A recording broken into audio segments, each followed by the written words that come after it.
Hi everyone, I am Lovedeep Gondara. I am with the Provincial Health Services Authority. This work was done when I was at Simon Fraser University, both in Vancouver, British Columbia. Let's just have a quick look at the outline of this presentation. So I will start with the motivation behind this work and the problem statement, followed by the detailed proposed solution, and I will conclude the presentation by looking at the empirical evaluation, where we will compare it with several of the methods from federated learning. The overall motivation behind the problem considered in this work, it comes from practical challenges that we have faced working in healthcare in general. Because we all know that the success of machine learning, especially any of a deep learning method, it depends on the data set availability. Where we know that larger the data set, better the performance, and also more diverse the data set, more robust the models are. However, such large, diverse data sets, they are not easily available in all domains, such as in healthcare, where especially in Canada, all individual organizations, such as each hospital, they own their own data. Now it would work if several of such sites can combine their data sets to create a larger diverse data set for model training, but the current privacy concerns and regulations, they do not allow to share or combine the data sets. Let's look at a specific real-world example. These names are just the hospitals in Vancouver, British Columbia, where we assume that one of the hospitals, say LGH, it wants to benefit from the data of other two hospitals, VGH and RCH, to create a predictive model, say to predict a specific cohort survival. Now, as the data sets cannot be shared and combined due to the privacy concerns,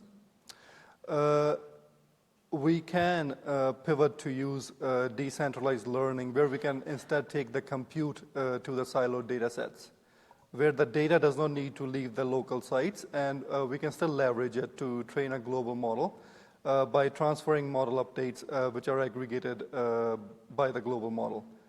So in this setting, federated learning is probably the most well-known example, where the sites collaboratively train a global model by iteratively aggregating the local updates. So federated learning is used in many scenarios, such as a next word prediction for text and many other things. We show the federated learning in work as an example using this figure here, where the three hospitals that want to learn, they participate in this learning process by sending local model updates up to the server, the red lines. The server then aggregates these local updates and sends the updates back to each individual site. Those are the blue lines. So we might think that federated learning, due to the data being stored locally, provides some sort of privacy guarantees. But it has been shown that the training data for federated learning can be perfectly reconstructed by an active adversary just by looking at the model updates that are being shared back and forth without having any access to the real data. So differential privacy, it's a rigorous privacy guarantee that can be used to protect the privacy of the individuals whose data we are using to train the machine learning models.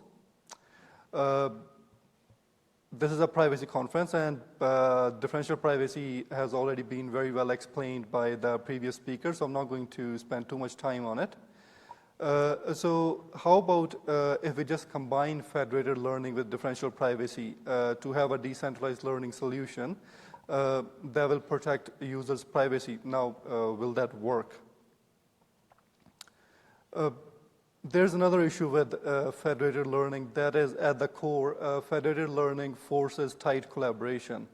And by tight collaboration, we mean that all participating sites are forced into collective decision making, where the first issue is with symmetric sharing, where in order to benefit from the learning process, that is to get the final model, all participating sites have to share their data in that learning process, differential privacy or not. As in the previous example, only one of the hospitals needed help, but in order to help that hospital, the other 2 hospitals had to engage in that learning process. Now, the next issue is lack of autonomy, where all participating sites, they are forced to use the same model type, model architecture. That is to say, if the global model is a neural network, all the participating sites will have to use a neural network as well of a similar architecture. Like, it will be less likely that you can get away with one of the sites using, say, a support vector machine. And further, all participating sites have to either share the same feature space in case of horizontal federated learning, or same sample space in case of vertical federated learning. And also further, all sites are forced to use the same training methodologies. And in case of differential privacy, all sites are forced to use the same privacy budget. That is, the current differential private federated learning has no mechanism to accommodate a heterogeneous privacy budget. So similar to how the previous speaker has explained, so if one of the sites wanted a tighter privacy guarantee, and one was okay with the looser privacy guarantee, so the overall privacy guarantee that we will need to train the differentially private federated learning method will be the tightest privacy guarantee. And in addition to these limitations, in case of concept drift, if there is concept drift in the data set, we will need to continuously retrain the models, which will mean that we will also run out of any privacy budget. So to overcome these limitations, we need a decentralized learning system that is capable of loose collaboration. And we define loose collaboration with the help of these properties. So the first one is autonomy. That is where all participating sites should have the freedom to choose their own model types, model architecture, sample space, feature space, training methodologies, and the privacy budget. The second is asymmetric sharing. That is, the sites should have the freedom to decide if they want to participate as a contributor only, just by contributing their data, as a beneficiary only, just by receiving the final model, or by doing both. The last one being model agnostic, where the decentralized learning system should treat the individual models as a black box. That is, it should not require to know how the models are working or what type of models they are. So as a solution, in this paper we propose PubSub-ML, that is publish, subscribe for machine learning, which works under loose collaboration. So PubSub-ML, to ensure asymmetric sharing, it takes its inspiration from the publish-subscribe messaging system, where in the original system, the involved entities publish and subscribe to a messaging channel based on shared subjects without knowing each other's identity. In case of PubSub-ML, participating sites can act as publishers, where they can publish their own differentially privately trained models. Or the sites can act as subscribers, where they can receive the differentially private trained models, and then they can do model customization. So I'm going to skip over the details for the interest of time. Just to give a quick summary, you can think of it as like a streaming service for machine learning models, so say a Netflix of machine learning models, where we have a central marketplace where the publishers can train their differentially private models, put them on the marketplace, and the subscribers can go and then subscribe to those models based on their own feature space, that what models do they want. So this algorithm provides a quick overview of the whole process, where the process has 2 phases. So the publishing phase, where all publishers train and publish their differentially private models, and the customization phase, where all subscribers construct their customized models using the models that they have subscribed to. Just a quick overview of how the model customization works on the subscriber side. So the figure on the right details the model customization process. So the main challenge, the first challenge we need to address is the difference in feature spaces, because the publishers can have different feature sets compared to each other and also compared to the subscriber. As an example, one of the hospitals, LGH, had age and diagnosis, VGH had age and sex, and RCH had sex and diagnosis. So first, to ensure that the model customization is not unfairly biased just towards the subscriber, we split the subscriber's data set into 3 parts, which we got train, customization, and test. So we use the customization set for the model customization. So we begin with extending the sample in the subscriber data and conceptually extending the model inputs for all models to the union of feature spaces. So again, in interest of time, I'm going to skip over most of the details. They are available in the paper. So in summary, what we do is we create the union of the feature spaces. The models that don't have any particular feature can just ignore that feature and just use the features that are in that model. So then we use the model's output, softmaxed, if we are looking at classification.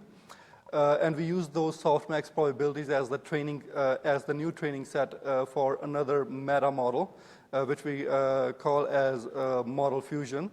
And that is the model that combines the knowledge of all the subscribed models. So this takes inspiration from the model distillation, where we know that the knowledge of the training data is encoded in the model outputs. So just quickly at the privacy guarantees. So PubSub-ML provides personalized privacy guarantee because each of the publishers can train their models with their own privacy guarantees. And it also satisfies autonomy, asymmetric sharing, and is model agnostic because we make no assumption on how anything is working on publisher side. Quickly, looking at the empirical evaluation, we use 6 data sets, 8 different baselines, and our empirical evaluation showed that PubSub-ML, when trained with differential privacy, significantly outperforms all differentially private federated learning systems. And we saw similar improvements for all different types of data sets and different types of problems we considered. Again, the details are available in the paper, and I'm going to skip over for the interest of time, and that's it.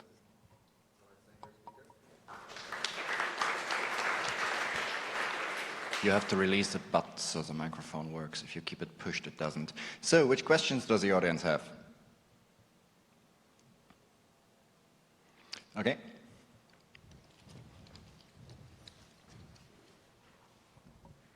Thank you for the talk. So I have one question about the broker. So I wonder, their broker is required in the system to manage the sub and pub? So there are 2 options. First of all, one of the entities that is involved in the training process can act as a broker as well. So say if there are multiple hospitals that are using this paradigm, one of the hospitals that say is a larger entity, has larger compute, has better servers, they can act as a broker, or there can be an independent broker as well that has nothing to do with the learning process. And this doesn't actually matter because all the models that are stored at the broker are already trained with differential privacy. So whoever wants to act as a broker can. It's not going to affect the privacy guarantees or the end model performance.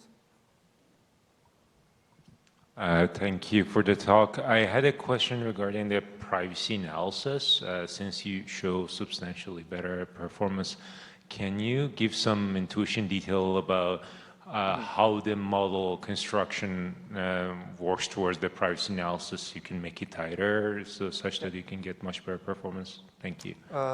Sorry, I had to skip over the details for the interest of time.